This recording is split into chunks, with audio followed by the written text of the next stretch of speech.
Hello and welcome to Varnia Academy. In this video, we will going to discuss the very important concept of the motion chapter, that is graphical representation of motion. That is graphical representation of motion.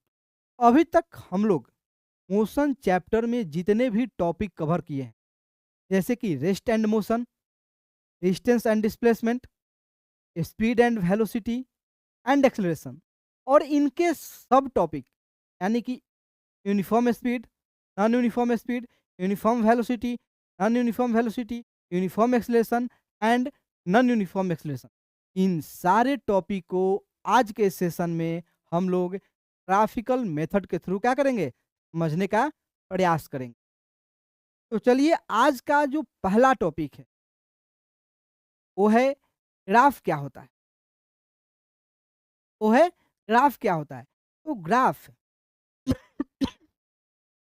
दो quantities के बीच के relation को बताता है। Graph दो quantities के बीच के relation को बताता है। और जब भी फिजिक्स में क्वांटिटीज का बात आएगा तो आप ध्यान रखिएगा कि उस टाइम फिजिकल क्वांटिटी के बारे में बात हो रहा। और हमें यह भी पता है कि फिजिकल क्वांटिटी दो टाइप का होता है। एक फंडामेंटल फिजिकल क्वांटिटी, जिसको हम लोग इंडिपेंडेंट फिजिकल क्वांटिटी भी बोल सकते हैं।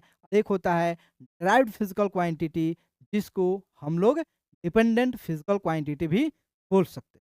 अब बात आया, ये दो क्वांटिटी यानी कि इंडिपेंडेंट क्वांटिटी और डिपेंडेंट क्वांटिटी, अगर इनको इस ग्राफ पर अगर हमें मेंशन करना हो, इसके लिए कौन सा एक्सिस चूज करेंगे। एक्स एक्सिस पर, ये जो एक्सिस है हमारा एक्स एक्सिस है, और एक्स एक्सिस पर अगर जब भी मेंशन करना होगा तो हम लोग इंडिपेंडेंट क्वांटिटीज को मेंशन करें।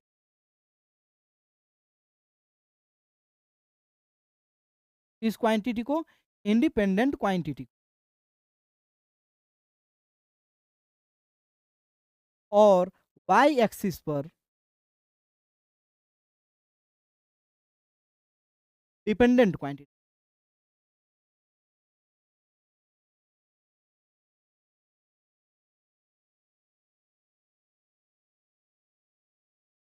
डिपेंडेंट क्वांटिटी, एक एग्जांपल लेते हैं। मान लीजिए कि हम लोग जब क्रिकेट खेल रहे होते हैं, हमारे पास दो होता है, दो चीज।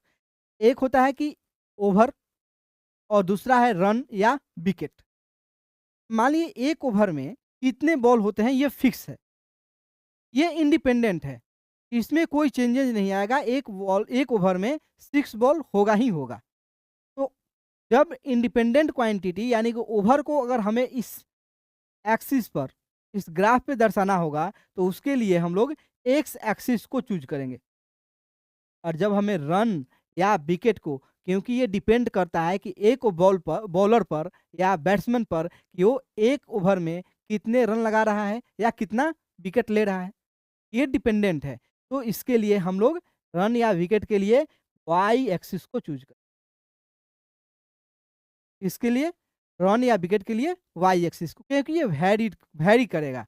ये डिपेंड करते हैं पर ओवर में और बैट्समैन पे और बॉलर पे, एक ओवर में कितना विकेट या कितना रन लगा रहा है।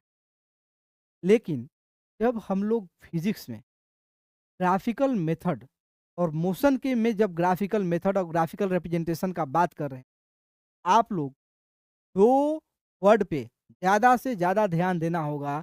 वो होगा स्लोप ऑफ ग्राफ, यानी कि ग्राफ का स्लोप क्या है, स्लोप ऑफ ग्राफ, और दूसरा एरिया अंडर ग्राफ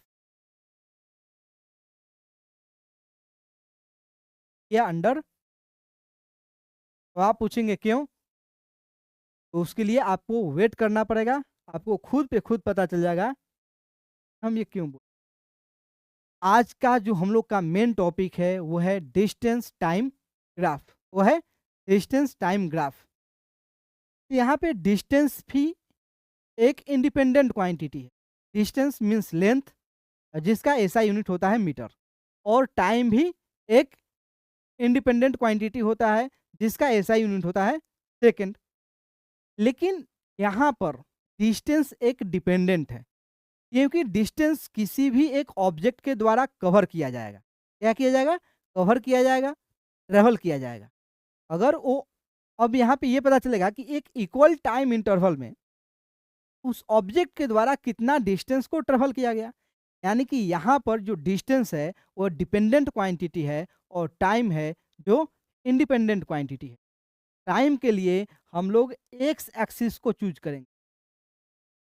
टाइम के लिए एक्स एक्सिस को और उसका एसआई यूनिट होता है सेकंड में लेंगे, और डिस्टेंस को वाई एक्सिस, डिस्टेंस को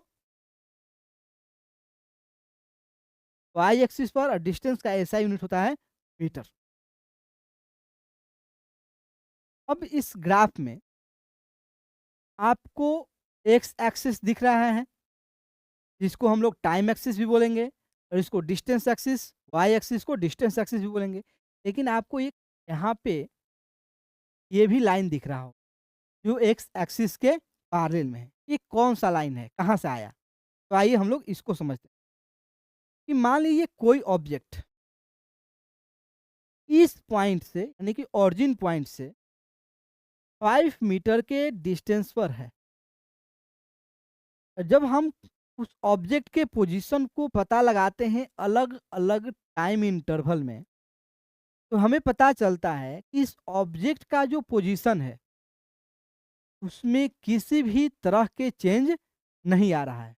ऑब्जेक्ट के पोजीशन में किसी भी तरह के चेंज नहीं आ रहा है, और हमें पता है कि जब भी किसी भी ऑब्जेक्ट के पोजीशन में टाइम के रिस्पेक्ट में और उसके सराउंडिंग के रिस्पेक्ट में चेंज में नहीं आएगा, तो ऑब्जेक्ट क्या कहलाएगा? रेस्ट कहलाएगा। क्या कहलाएगा? रेस्ट कहलाएगा। यानी कि ये जो लाइन है ये किस चीज को दिखा रहा है? रेस्ट को रिप्रेजेंट कर रहा है। ये जो स्लोप है किसको रिप्रेजेंट कर रहा है? रेस्ट को रिप्रेजेंट कर रहा है। इसको, रेस्ट को। यानी कि डिस्टेंस टाइम ग्राफ का जो स्लोप होता है वो इक्वल होता है किसी भी मूविंग ऑब्जेक्ट के स्पीड।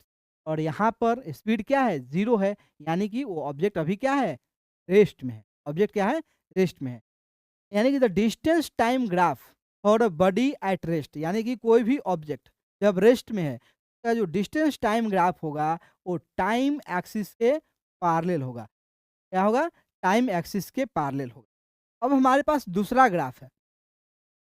दूसरा ग्राफ में भी टाइम एक्सिस को वाई एक्सिस पे लिखेंगे, टाइम को वाई एक्सिस एक्स एक्सिस पे लिखेंगे, सॉरी, टाइम को एक्स एक्सिस पे लिखेंगे जिसका यूनिट सेकेंड होता है, और डिस्टेंस को वाई एक्सिस, डिस्टेंस को वाई एक्सिस पे क्या ऐसा यूनिट होता है? मीटर। अब आप यहाँ पे जो स्लोप देख रहे हैं, डिस्टेंस टाइम ग्राफ का जो स्लोप देख रहे हैं, ये जो स्लोप है वो एक स्ट्रेट लाइन है। वो क्या है? एक स्ट्रेट लाइन है। लेकिन जब हमें इस यहाँ पे कोई ऑब्जेक्ट मूव कर रहा है, हमें यहाँ पे ये पता चलता है कि अलग अलग टाइम इंटरवल में, पहला 1 सेकेंड में ये ऑब्जेक्ट 1 मीटर के डिस्टेंस कवर करता है, दूसरा 1 सेकेंड में के डिस्टेंस को कवर किया, 1 सेकेंड टाइम इंटरवल 3 मीटर के डिस्टेंस। यानी कि ये इक्वल टाइम इंटरवल में जो ऑब्जेक्ट है इक्वल डिस्टेंस को कवर कर रहा है। इक्वल टाइम इंटरवल में ये ऑब्जेक्ट इक्वल डिस्टेंस को कवर कर रहा है। यानी कि जो ऑब्जेक्ट है वो यूनिफॉर्म स्पीड से क्या कर रहा है? मूव कर रहा है। हम लोग ये भी जानते हैं कि कोई भी ऑब्जेक्ट जब equal distance equal time interval में करेगा तो वो कहलाएगा यूनिफॉर्म स्पीड। यानी कि ये जो डिस्टेंस टाइम ग्राफ का ये जो स्लोप है वो यूनिफॉर्म स्पीड का स्लोप है, यूनिफॉर्म स्पीड का। और यहाँ पे जो स्लोप है वो कर्व्ड है, और जो कर्व्ड स्लोप होता है वो हमें बताता है नॉन यूनिफॉर्म स्पीड के बारे में। इसके बारे में, नॉन यूनिफॉर्म स्पीड के बारे में, क्योंकि यहाँ पे जो स्लोप होगा वो स्ट्रेट लाइन नहीं होगा। यहाँ पे स्लोप क्या होगा? इस पॉइंट पे मानते हैं इस पॉइंट का स्लोप ये होगा, और इस पॉइंट इसका स्लोप ये होगा। ठीक, यहाँ पे इसका स्लोप भी क्या है? स्ट्रेट नहीं है। यानी कि यहाँ पे जो ऑब्जेक्ट है नॉन यूनिफॉर्म, यानी कि अलग अलग टाइम इंटरवल में अलग अलग डिस्टेंस कवर कर रहा है, डिफरेंट डिस्टेंस कवर कर रहा है। इसलिए ये जो ग्राफ है, जो कर्व्ड ग्राफ है, ये कर्व्ड ग्राफ इसको शो कर रहा है नॉन यूनिफॉर्म स्पीड को। आइए अब हम लोग जो बात किए थे इस टोटल सेशन में, दो वर्ड एरिया अंडर ग्राफ और स्लोप ऑफ ग्राफ पर ज़्यादा फोकस करना। अब आते हैं हम लोग ग्राफिकल मेथड के थ्रू किसी भी ऑब्जेक्ट के द्वारा कितना डिस्टेंस ट्रेवल किया गया है या कितना की स्पीड से वो मूव कर रहा है, ये समझने का प्रयास करते हैं। आप यहाँ पे देख रहे हैं कि एक ऑब्जेक्ट T1 टाइम पर T1 डिस्टेंस पर है और T2 टाइम पर T2 डिस्टेंस। और हमें ये पता है कि ये जो ग्राफ है ये किसको शो करता है, स्पीड को।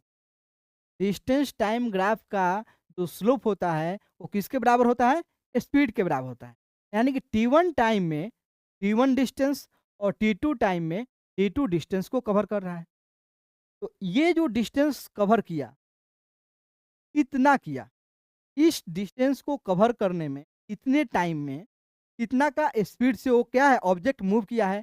और जो हमारा जो स्लोप होगा, ये स्लोप क्या बतलाएगा, उस ऑब्जेक्ट का स्पीड बतलाएगा। हमें पता है कि स्पीड का फॉर्मूला होता है वो होता है डिस्टेंस अपॉन टाइम। क्या होता है, डिस्टेंस अपॉन टाइम। यहाँ पे जो डिस्टेंस है D2 माइनस D1 है, जो हमारा टाइम है T2 माइनस, और जो इसका वैल्यू आएगा वो इस ग्राफ के वैल्यू के स्पीड को बताएगा। ये हमारा क्या होगा, ये जब भी स्लोप निकालने का बात होगा तो स्लोप हमेशा क्या होता है, परपेंडिकुलर बाई बेस होता है। क्या होता है, परपेंडिकुलर बाई बेस, यानी कि डिस्टेंस बाई टाइम। वही क्या है, स्पीड है। वही क्या है, हमारा स्पीड है। तो इससे हम लोग क्या फाइंड कर सकते हैं, किसी भी ऑब्जेक्ट का स्पीड हम लोग क्या कर सकते हैं, फाइंड आउट कर सकते हैं। किसी भी ऑब्जेक्ट का स्पीड हम लोग क्या कर सकते हैं, आउट कर सकते हैं।